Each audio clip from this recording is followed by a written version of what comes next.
कि दुल्हा के मम्मी रउआ महफिल में आई, दुल्हा के मम्मी रउआ महफिल में आई, हंस खुशी से बोल सुइया लौटाए, हंस खुशी से बोल सुइया लौटाए। आज सोहर के, आज सोहर के, आज सोहर के, आज होला, आज मंगल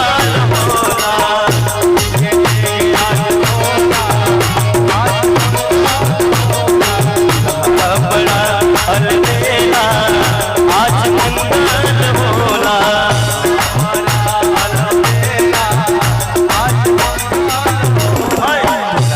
बड़ा अलबेला आज मंगल होला, बड़ा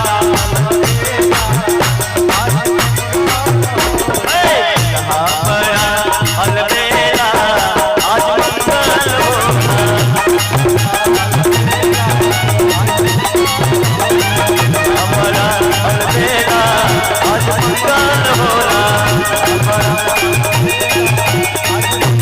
क्या बात है। दुल्हा सरकार की मम्मी जी की तरफ से 501 रुपया में 1 रुपया कम बा, 1 रुपया उधार उधार रही। फिर हमने के आए तो फिर मिली अपने के पे बोल देंगे माता पिता की।